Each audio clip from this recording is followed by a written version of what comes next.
Hi, this is Jen Rubin from The Contrarian. I'm delighted to have one of our contributors, Asha Rangappa, who was a former special agent for the FBI in the New York office. Asha, welcome. Thanks, Jen. Glad to be here. Now, you worked essentially in monitoring intelligence activity in the United States, which is a prime responsibility of the FBI. Kash Patel, who has been nominated for FBI, has dabbled in January 6 conspiracy theories. He published a book that had an enemies list. What would happen to the FBI if he were confirmed, if that sort of person were running the FBI? I think that we need to remember that the FBI director has enormous latitude over the resources and priorities of the FBI. In many ways, operating in even greater with even greater latitude than the Attorney General to some degree, because the FBI is only constrained by its own internal rules. And so if the Attorney General decides to relax those rules or rescind them or change them in any way, the FBI director can really do a lot. He can move resources around between field offices. He could potentially stand down certain kinds of investigations, including counterintelligence investigations. So, for example, if we just decided that Russia is not a threat, or we just don't want to be spying on our friends or whatever, we could go down on certain kinds of collection that we do in the United States. And I think it's really important to remember that our counterintelligence function in the United States is really important because we're operating on our home turf. Our CIA officers who go abroad are often operating in hostile territory. So this is like our chance to get that information. And someone who doesn't have that as a priority and in fact is investigating agents themselves for subversive activities, it would really endanger our own national security. He has made some inflammatory allegations about the FBI. What is your assessment of how the FBI professionals would greet someone like that who had been so adverse to them and, frankly, had in many ways celebrated the January 6th insurrectionists? So, Jen, I have to be honest, I'm really not sure right now. We learned during the January 6th investigation that there were people in the FBI who were sympathetic to Trump, who didn't, even at senior levels, who were kind of slow rolling, for example, even the Mar-a-Lago investigation or executing those things. I don't think that that is necessarily a widespread sentiment, but there are pockets, I think, of people who may welcome him. I mean, this is not the same bureau that I was in. Having said that, I do think that there is a strong bond of looking out for each other. And so to start kind of going after agents themselves, I mean, it's one thing if you're kind of looking at an external enemy. I think to start looking internally would cause it would cause some what am I saying, ripples, Yes, and possibly a loss. I mean, I think there's already been a loss of morale, but maybe even more so. right. The president, other aspects of our intelligence community rely on data from the FBI. They're not supposed to be a policy-making organization, but they provide data and they intercept threats. When that gets directed or misdirected at things that aren't threats or is directed towards perceived enemies of the president and the administration, what does that do to our ability to keep Americans safe? In other words, is this dangerous? Yeah, we have to remember that the FBI is, like any other agency, an organization of finite resources. So, there's what, 38,000 employees, about 14,000 agents. Of those 14,000 agents, they are spread out among criminal investigations, cyber investigations, counterintelligence, counterterrorism. So we are already spread thin. There is way more crime and cyber crime and spies and terrorists than really there are agents to monitor them to begin with, right? So there's already a lot of trade-offs that are happening. If you were to suddenly siphon a huge portion of that, like fire half the people and then use the rest of them to investigate, whoever's left in the agency or something, you're really letting a lot of threats go undetected. Right. whether it's terrorism, whether it's foreign malign activity, and of course, whether it's ordinary crime from, fraud to trafficking to what have you. Right. The FBI has always been the gold standard in law enforcement, and obviously the concern that it would be politicized is tremendous.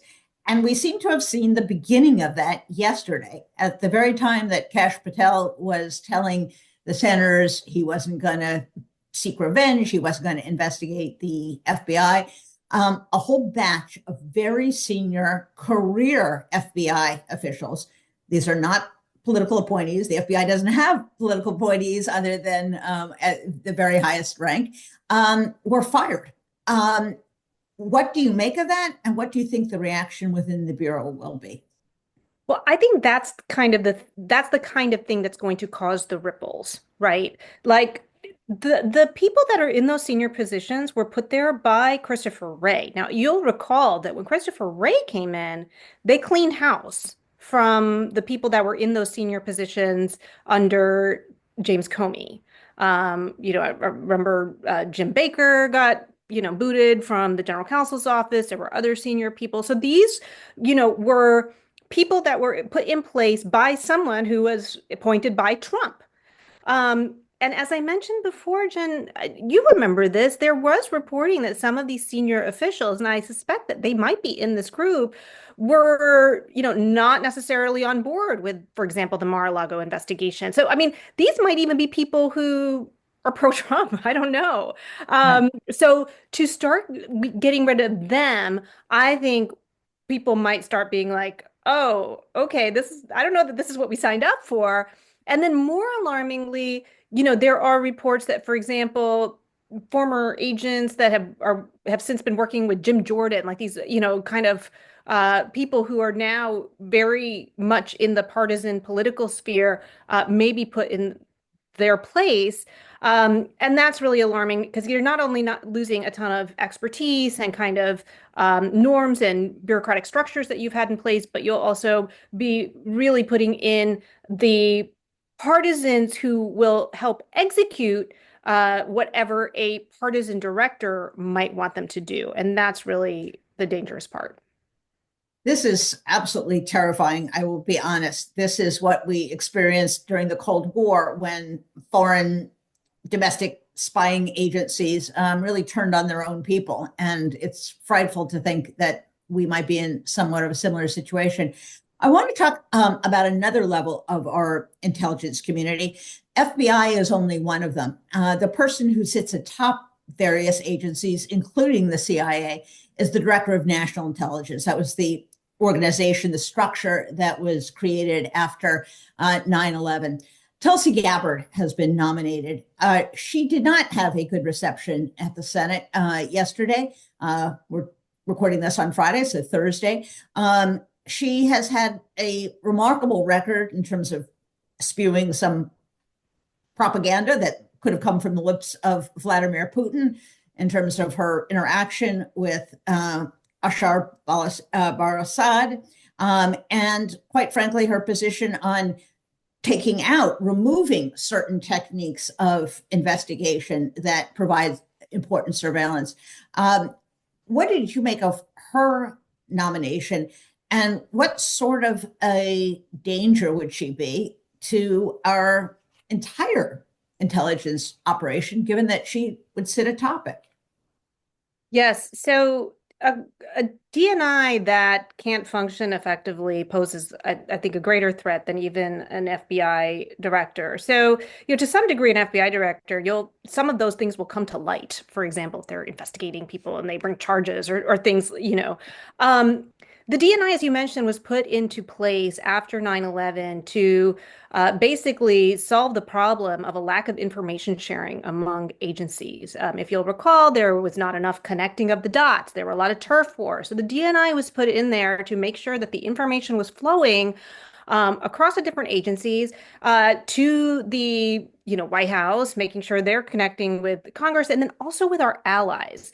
So the person in this position has to be able to discern what is really important, how to set priorities, what threats we need to be focusing on, what intelligence needs to get passed on to the president, what needs to get passed on to our allies.